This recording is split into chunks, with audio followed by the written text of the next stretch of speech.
PCOD ये 3 terms है हमारे पास। एक होता है पीसीओएम, ओके, दूसरा पीसीओडी, हाँ, और तीसरा पीसीओएस। एसओ, ठीक है, तो हम शुरू करते हैं पीसीओएम से।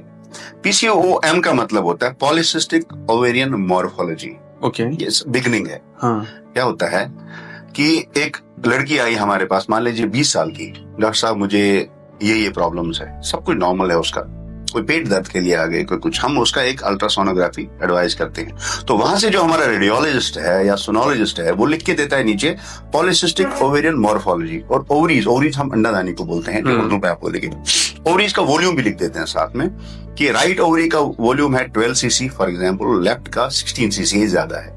नॉर्मल जो होता है वो 9 सीसी से कम होता है। व्हाट इज 9 सीसी, वो भी थोड़ा बहुत बता दीजिए। ओवरीज होती है जैसे हमारी अंडादानी है, उसका एक मखसूस साइज है, इतना होना चाहिए, इतना नहीं। तो जब उससे ज्यादा हो जाए तो उसका मतलब है कि उसमें कोई प्रॉब्लम है। एग्जैक्टली। तो वो देते हैं हमारा नीचे लिख के पॉलिसिस्टिक ओवेरियन मॉर्फोलॉजी। जब ये हम उस लड़की से पूछते हैं बेटा आपका पीरियड ठीक हो रहा है, वो बोले बिल्कुल ठीक हो रहा है, कोई प्रॉब्लम तो नहीं है पीरियड्स में, नहीं। तो ये पन्ना शुरू हो गया होता है मॉर्फोलॉजी। ओके, उसके बाद जब ये आगे जाके इसके सिम्टम्स आने शुरू हो जाएंगे। अब सिम्टम्स क्या है? सिम्टम्स है कि पीरियड जो होते हैं वो महीने बाद होते हैं, अब नहीं आ रहे हैं, 1.5 महीने तक आया ही नहीं, 2 महीने तक आया ही नहीं, तो इरेगुलरिटी आ जाती है मेंस्ट्रुअल साइकिल में। साइकिल है। दूसरा सिम्टम, क्योंकि पीसीओडी में क्या होता है कि हार्मोन्स का जो अंदर ये होता है उसका इम्बैलेंस आना शुरू हो जाता है। मेल हार्मोन जिसको हम टेस्टोस्टेरोन कहते हैं वो बढ़ना शुरू हो जाता है। फीमेल हार्मोन जो एफएसएच, एलएच, एस्ट्रोजन, उनमें तब्दीलियां आना शुरू हो जाती है। जब ये मेल हार्मोन की मिकदार जब हमारे खून में बढ़ने लगती है तो उसकी वजह से क्या होगा, male type of hair growth, यहाँ से हेयर ग्रोथ शुरू होना शुरू हो ओके, आप कह रहे हैं कि जो टेस्टोस्टेरोन जी मेल में होता है, बॉयज में होना चाहिए, वो अब फीमेल में बढ़ने शुरू होता है, लेकिन मिकदार में कम होता है। अब इसकी मिकदार क्या हो रही है? ओके, ज्यादा बढ़ रही है। तो उससे क्या होगा, male type of hair growth हो जाएगा, यहाँ से हो जाएगा, यहाँ से हो जाएगा, और बाल गिरना शुरू हो जाते हैं। Okay. ये एक सिम्टम है। मेंस्ट्रुअल इरेगुलरिटी तो है ही, वेट गेन शुरू हो जाता है। ओके, सेंट्रल ओबेसिटी आना शुरू, ओबेसिटी मींस कि वेट का गेन होना शुरू हो जाता है। ठीक है, तो ये हो गया पीसीओडी। उसके बाद ये बहुत खतरनाक शक्ल इख्तियार कर देता है, उसको बोलते हैं पॉलिसिस्टिक ओवेरियन सिंड्रोम।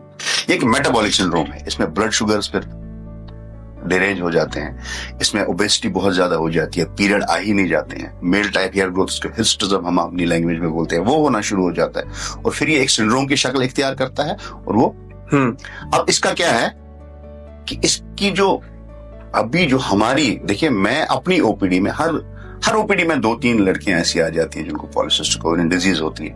ठीक है, नहीं एक चीज है ना कि होता कैसे है, हाँ मतलब इसका रूट कॉज क्या हमारा जो लाइफस्टाइल है वो बहुत चेंज हो गया है। ओके, हमारा लाइफस्टाइल सेडेंटरी हो गया हुआ है, हमारे फूड हैबिट्स चेंज हो गए हैं बहुत ज्यादा। अब देखिए अगर हम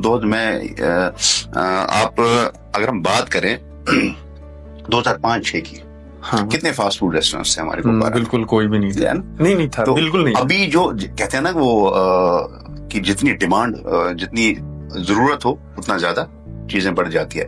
जितना ये जंक फूड फास्ट फूड की डिमांड आ गई मार्केट में, उतने रेस्टोरेंट बन जाएंगे। बिल्कुल। तो ये फास्ट फूड, जंक फूड जो हमारे पास फुर्सत नहीं है ना, तो सेडेंटरी लाइफस्टाइल। मैं एक एग्जांपल देता हूँ आपको। एक छोटी सी लड़की है, मानिए 19 साल की, ओके, ट्यूशन जाती है और स्कूल जाती है। तो वो सुबह क्या करेगी, उठेगी, नाश्ते में क्या खाएगी, निकलेगी, उनके अब्बू होंगे या भाई होंगे, वो उनको ट्यूशन छोड़ देंगे, वहां से वही लाएंगे वापस, फिर वो स्कूल चली जाएगी बस में, शाम को वापस आएंगी। ठीक है, बीच में क्या बर्गर खा लिया, पिज्जा खा लिया, कोक पी ली, ठीक है, घर आ गई वापस। अब इतना सारा इनका होमवर्क होता है, बैठ जाएंगी वो अपना टैब पे या अपनी कॉपी किताब लेके होमवर्क करने बैठ जाएंगी, शाम हो जाएगी, सो जाएगी, सुबह यही साइकिल फिर से स्टार्ट हो जाएगा।